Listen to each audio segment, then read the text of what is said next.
What's up, friends? I got a brand new video for you today, and today we're going to revisit Apple ProRaw because it's officially been released on iOS 14.3, and a bunch of you guys commented on my last video saying that what Apple's doing is nothing new and that Google has been doing this for a long time in the Pixel phones, doing computational RAW photography. So I'm going to compare it to the Pixel 4a versus the iPhone 12 Pro Max, and we're just going to take a look at Google's best camera versus Apple's best camera. And I know that the Pixel 4a isn't the newest and best camera in a phone because the Google Pixel 5 came out the same time this year and they actually have the exact same camera, so it won't really matter.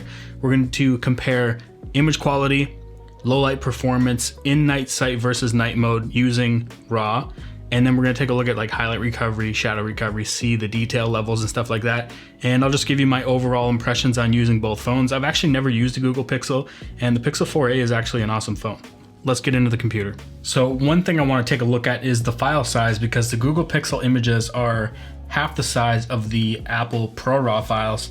And if we take a look here, they're 10.8, 12.8, they're around 10 to 12 megabytes. And we can open this image up here. And one thing I noticed is that the Google Pixel images load slower than the Apple ProRAW images. So if I close this up here and we go to the iPhone, again, these files are almost double the size. So 20 megabytes, 21, 23 megabytes. But as you can see, I can just pop this open real quick. I don't know if that's just because I'm on a Mac computer using Apple ProRAW, but that's one thing I noticed is that the images open faster. As you can see, we had some snow. It was pretty cold today, freezing my hands off, but let's jump into some of these shots here. This first one here is with the Google Pixel, and the next one here is the iPhone 12 Pro Max. And one thing I noticed, I'm gonna reset this here, is that when I imported the images, they kind of have this adjustment on all the shots, plus 15, -5, plus 8. So I zeroed them all out because it was kind of weird that I noticed that that was on there, but that was on every single Apple ProRAW image I imported. So let's take a look at some highlight recovery and shadow recovery we can get out of the Google Pixel, and then I'll jump over to the iPhone and do the exact same thing. So obviously our highlights are blown out here. I'm gonna pull these back and we get the power lines and some clouds back, which is nice.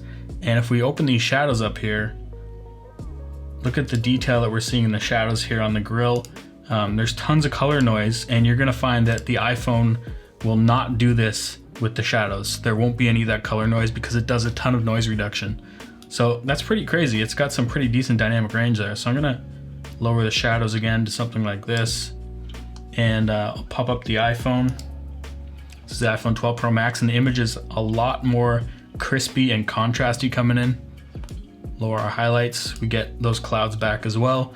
And then watch this, lift these shadows, and all that shadow details in there, and there's hardly any color noise at all. And that's something that we found on the Apple ProRAW video I did before, is that it does a ton of noise reduction to get rid of those color noise issues in the shadows. So I'm gonna lower that back down again, and I'll just compare these side by side for you. So we got Pixel on the right and iPhone on the left. And I'm gonna zoom in to about 300%. And taking a look at the images here, like I said, the Google Pixel here has quite a bit more noise. And as far as detail, it's not too bad. The iPhone obviously looks way sharper in this shot, but I don't know if that was just a focus situation. This light here looks a little bit better on both of them. But as far as like detail in the sky, they look almost exactly the same. And as I showed in the shadows, same kind of thing. They pulled shadows no problem. There's just a lot more noise in the Pixel files. All right, so jumping over to this next image, we got the Google Pixel here. As you can see, the sky is kind of blown out, so let's see if we can recover some of those highlights. And we can bring back those clouds. The clouds are showing up. But here's the interesting thing. If we go to the iPhone image, the sky almost looks already the same straight out of the camera. And if we lower the highlights on the iPhone, we bring back way more of that sky. So that's something I just noticed too. The highlight recovery is a little bit better on the iPhone. And if I lower the exposure here on the Pixel, we can kind of get more of that sky back. Something else to note here, I'm gonna compare these side by side. You'll see that the yellow is a little bit more vibrant on the Pixel than it is on the iPhone. And that's something I noticed too, is that the color is a little bit more saturated on the Pixel versus the iPhone. So let's zoom in here real close and take a look at some detail in the sky here. And interestingly enough, the iPhone looks like it has more noise this time and more detail, and like it's kind of over sharpened here, you can see, but it definitely looks significantly sharper and almost looks like it has more detail, which is crazy. And you can see there's more chromatic aberration on these hydro lines here from the Pixel, and that's just lens optic stuff that maybe is getting fixed in the iPhone in post, but you can definitely see that it looks quite a bit sharper. And that's something that I've noticed, is that the iPhone just has sharper optics in general.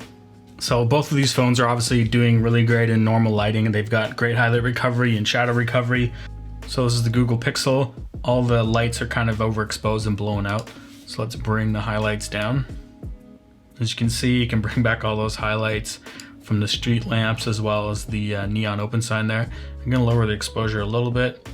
And that looks good. That looks pretty much exactly what it looked like, except for the sky might not have been that blue. And we open up the iPhone shot here. Again, it's really bright. And unfortunately, the iPhone's plagued with these light orbs. So you have to deal with that. Bring our highlights down, bring our exposure down a bit. And that looks almost exactly the same. I'm gonna compare these two. So Pixel on the right, iPhone on the left. So over this open sign here, you can see Google Pixel has a lot more noise. This is gonna go through the entire video, me saying more noise from the Pixel, but that's the most obvious thing, because you start to see that the detail kind of gets lost in the iPhone shots because it's doing so much noise reduction.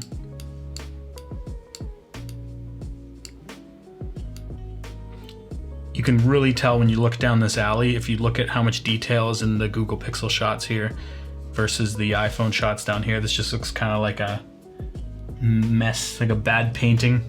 You can definitely see it in this car, because look at the hubcaps or the rims here. You can see there's way more detail, and it's kind of lost in the iPhone shots here.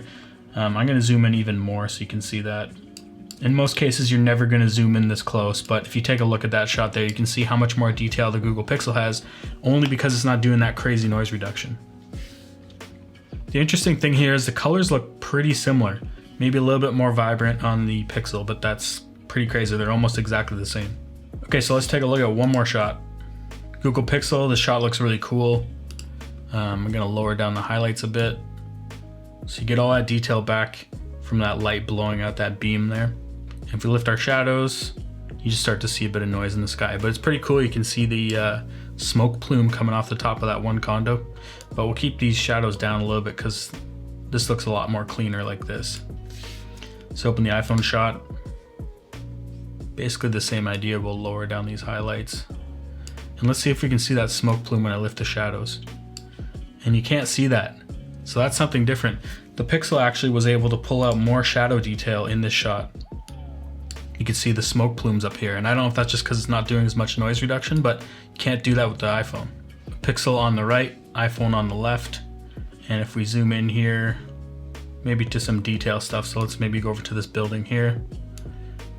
And you can see that the Google Pixel again has way more detail just because it's not doing that crazy noise reduction. The iPhone actually looks really bad in this shot here. Look at the color in the Christmas trees in the window compared to the iPhone. There's no color in those shots at all. They're just kind of smeared out. So huge win for low light for the Pixel, but that's kind of my conclusion I've come to here. I'll put these files up for download. I'll put links in the description where you can find them. Thanks again to Patrick for letting me use the Pixel 4a. I'm impressed. All right, so there you have it, the iPhone 12 Pro Max versus the Google Pixel 4a. I did not expect the Google Pixel to be so good in night sight, especially like the night sight RAW mode. Did an amazing job. Now I know why people say this camera is actually really good on this phone. So I do think it was worth comparing these two phones, because normally I'm an iPhone guy, so I don't really know what Android phones are out there, and this is pretty good. So I don't know what else to say. You guys saw the results. I'll put everything up for downloading if you want to check it out for yourself. Thanks for watching this video. If you liked it, give it a thumbs up. If you disliked this video, give it a thumbs down twice. Don't forget to hit that notification bell. I'll see you guys in the next one. Let's drop the phone.